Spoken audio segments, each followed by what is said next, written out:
ಪ್ರಿಯರೇ, ದಿನದ ಬದುಕಿಗೊಂದು ಕ್ರಿಸ್ತನ ಈ ದನಿ ನಮ್ಮೆಲ್ಲರಿಗೂ ಪ್ರೇರಣೆ ಆಗಲಿ. ಪೂಜಾ ವಿಧಿಯ ಸಾಧಾರಣ ಕಾಲದ 21ನೆಯ ವಾರ, ಆಗಸ್ಟ್ 28, 2025 ಗುರುವಾರ. ಸಂತ ಮತ್ತಾಯನು ಬರೆದ ಪವಿತ್ರ ಶುಭ ಸಂದೇಶದಿಂದ ವಾಚನ, 24ನೇ ಅಧ್ಯಾಯ 42ರಿಂದ 51ರವರೆಗಿನ ವಚನಗಳು.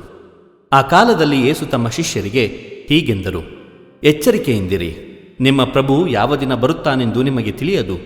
ಆದ್ದರಿಂದ ಎಚ್ಚರವಾಗಿರಿ. ಕಳ್ಳನು ಬರುವ ಗಳಿಗೆ ಮನೆಯ ಯಜಮಾನನಿಗೆ ತಿಳಿದಿದ್ದರೆ ಅವನು ಎಚ್ಚರವಾಗಿದ್ದು ತನ್ನ ಮನೆಗೆ ಕನ್ನ ಹಾಕಲು ಬಿಡನು ಅಲ್ಲವೇ? ಇದನ್ನು ಚೆನ್ನಾಗಿ ತಿಳಿದುಕೊಂಡು ನೀವು ಸಹ ಸಿದ್ಧರಾಗಿರಿ. ಏಕೆಂದರೆ ನರಪುತ್ರನು ನೀವು ನಿರೀಕ್ಷಿಸದ ಗಳಿಗೆಯಲ್ಲಿ ಬರುವನು. ಪ್ರಾಮಾಣಿಕನೂ ವಿವೇಕಿಯೂ ಆದ ಮೇಸ್ತ್ರಿ ಯಾರು? ಕಾಲಕಾಲಕ್ಕೆ ಸರಿಯಾಗಿ ಕೂಲಿ ಆಳುಗಳಿಗೆ ದವಸ ಧಾನ್ಯಗಳನ್ನು ಅಳೆದುಕೊಟ್ಟು ತನ್ನ ಮನೆಯ ಮೇಲ್ವಿಚಾರಣೆಯನ್ನು ನೋಡಿಕೊಳ್ಳಲು ಯಜಮಾನನಿಂದ ನೇಮಕಗೊಂಡವನು. ಯಜಮಾನನು ಮನೆಗೆ ಹಿಂದಿರುಗಿ ಬಂದಾಗ ಆ ಮೇಸ್ತ್ರಿ ತನ್ನ ಕರ್ತವ್ಯವನ್ನು ನಿಷ್ಠೆಯಿಂದ ನೆರವೇರಿಸುತ್ತಿದ್ದರೆ ಅವನು ಧನ್ಯನು.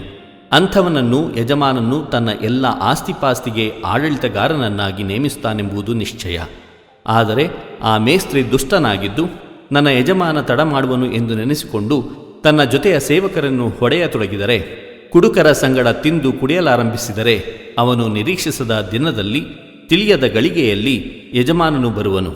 ಅವನನ್ನು ಚಿತ್ರಹಿಂಸೆಗೂ ಕಪಟಿಗಳ ದುರ್ಗತಿಗೂ ಗುರಿ ಮಾಡುವನು. ಅಲ್ಲಿರುವವರೊಡನೆ ಕಟಕಟನೆ ಹಲ್ಲು ಕಡಿದುಕೊಂಡು ಗೋಳಾಡಬೇಕಾಗುವುದು. ಪ್ರಭುವಿನ ಶುಭ ಸಂದೇಶ.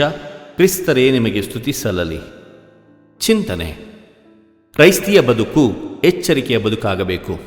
ಪ್ರಭು ಯೇಸು ಕ್ರಿಸ್ತರಲ್ಲಿ ಆತ್ಮೀಯರೇ, ಪ್ರಭು ನಾವು ನಿರೀಕ್ಷಿಸದ ದಿನದಲ್ಲಿ ಕ್ಷಣದಲ್ಲಿ ನಮ್ಮನ್ನು ಎದುರುಗೊಳ್ಳುವುದರಿಂದ ನಮ್ಮ ಕ್ರೈಸ್ತಿಯ ಬದುಕು ಎಚ್ಚರಿಕೆಯ ಬದುಕಾಗಬೇಕು. ನಾನು ಒಂದು ವಾರ ಆದ ಮೇಲೆ ಅಥವಾ ಒಂದು ತಿಂಗಳ ನಂತರ ಅಥವಾ ಒಂದು ವರ್ಷದ ನಂತರ ಒಬ್ಬ ಒಳ್ಳೆಯ ವ್ಯಕ್ತಿಯಾಗಿ ಜೀವಿಸುತ್ತೇನೆ ಎನ್ನುವುದು ಕ್ರೈಸ್ತ ಬದುಕಲ್ಲ. ಬದಲಾಗಿ ಪ್ರತಿದಿನ ಪ್ರತಿ ಕ್ಷಣ ಒಳ್ಳೆಯ ವಿಶ್ವಾಸದ ಎಚ್ಚರಿಕೆಯ ಸಿದ್ಧತೆಯ ಬದುಕು ನಮ್ಮ ಕ್ರೈಸ್ತ ಬದುಕು ಎನ್ನುವುದು ಇಂದಿನ ಶುಭ ಸಂದೇಶದ ತಾತ್ಪರ್ಯವಾಗಿದೆ. ಆತ್ಮೀಯರೇ, ನಮ್ಮ ದೈನಂದಿನ ಬದುಕಿನ ಉತ್ಕೃಷ್ಟತೆಯನ್ನು ಗುಣಮಟ್ಟವನ್ನು ಒಮ್ಮೆ ಅವಲೋಕಿಸಿ ನೋಡೋಣ. ನಮ್ಮ ಬದುಕು ನಿಸ್ವಾರ್ಥ ಬದುಕಾಗಿದೆಯೇ? ಸೇವೆ, ಕರುಣೆ, ಪ್ರೀತಿ, ಪರಿಶುದ್ಧತೆಯ ಬದುಕು ನಮ್ಮದಾಗಿದೆಯೇ? ಒಳ್ಳೆಯ ಉದ್ದೇಶಗಳಿಗೆ ನಮ್ಮ ಸಮಯ, ಸಂಪತ್ತು, ಪ್ರತಿಭೆಗಳನ್ನು ಬಳಸಿಕೊಳ್ಳುವಲ್ಲಿ ನಾವು ಉದಾರಿಗಳಾಗಿದ್ದೇವೆಯೇ? ನಾವು ನಮ್ಮ ವಿಶ್ವಾಸವನ್ನು ಬದುಕಲ್ಲಿ ನೈಜವಾಗಿ ಮತ್ತು ಸಂಪೂರ್ಣವಾಗಿ ಎಚ್ಚರಿಕೆಯಿಂದ ಜೀವಿಸಲು ಬೇಕಾದ ದೈವಿಕ ವಿವೇಕ ಮತ್ತು ಸಾಮರ್ಥ್ಯಕ್ಕಾಗಿ ನಾವು ನಮ್ಮ ದೇವರಲ್ಲಿ ಮೊರೆ ಇಡೋಣ. ಸಂತರ ಸ್ಮರಣೆ. ಪ್ರಿಯರೇ, ಇಂದು ನಾವು ಸಂತ ಅಗಸ್ಟಿನ್ ರವರ ಸ್ಮರಣೆಯನ್ನು ಮಾಡುತ್ತಿದ್ದೇವೆ. ಇವರ ಕಾಲಾವಧಿ ಕ್ರಿಸ್ತಶಕ 354ರಿಂದ ಕ್ರಿಸ್ತಶಕ 430ರವರೆಗೆ. ಪ್ರಿಯರೇ, ಸಂತ ಅಗಸ್ಟಿನ್ ರವರು ನವೆಂಬರ್ನ 13ನೇ ತಾರೀಕು ಕ್ರಿಸ್ತಶಕ 354ರಲ್ಲಿ ಜನಿಸಿ 33ನೇ ವಯಸ್ಸಿನಲ್ಲಿ ಕ್ರೈಸ್ತರಾದರು.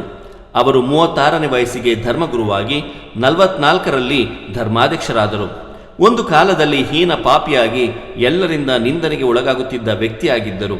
ದೇವರ ಕರೆಗೆ ಹೋಗುಟ್ಟಾಗ ಇವರಿಗೆ ಕೇಳಿದ ದಿವ್ಯವಾಣಿ, ನಿನ್ನೆಲ್ಲ ಅಶುದ್ಧತೆಯನ್ನು ಬದಿಗೆ ಹಾಕಿ ಕ್ರಿಸ್ತರ ಅನುಕರಣೆಯಲ್ಲಿ ಬಾಳು. ಈ ನುಡಿಗಳಿಗೆ ಅನುಸಾರವಾಗಿ ಇವರು ಹೊಸ ಮನುಷ್ಯರಾದರು. ತತ್ವಶಾಸ್ತ್ರ ಮತ್ತು ದೈವಶಾಸ್ತ್ರದ ನೆಲೆಗಟ್ಟಿನ ಮೇಲೆ ಆತ್ಮನಿವೇದನೆ, ದೇವರ ನಗರ, ಹೀಗೆ 10 ಹಲವು ಶ್ರೇಷ್ಠ ಪುಸ್ತಕಗಳನ್ನು ರಚಿಸಿದರು. ಸಂತ ಅಗಸ್ಟಿನ್ ರವರೇ ನಮಗಾಗಿ ಪ್ರಾರ್ಥಿಸಿರಿ. ದೇವರು ನಮ್ಮೆಲ್ಲರನ್ನು ಆಶೀರ್ವದಿಸಲಿ. ಇದು ಧ್ವನಿ ಮಾಧ್ಯಮ ಮನೆಯ ಕೊಡುಗೆ. ಧ್ವನಿ ವಂದನೆಯ ಸ್ವಾಮಿ ಶಾಂತಕುಮಾರ್ ಜೆ, ಬೆಂಗಳೂರು ಮಹಾಧರ್ಮ ಕ್ಷೇತ್ರ. ಪ್ರಿಯರೇ, ಈ ಚಾನೆಲ್ ಅನ್ನು ಸಬ್ಸ್ಕ್ರೈಬ್ ಮಾಡಿ ಪ್ರತಿದಿನ ದೇವರ ವಾಕ್ಯವನ್ನು ಆಲಿಸುತ್ತಾ ಅದನ್ನು ಇತರರೊಂದಿಗೆ ಹಂಚಿಕೊಳ್ಳಲು ನಮಗೆ ನೆರವಾಗಿರಿ. ಧನ್ಯವಾದಗಳು.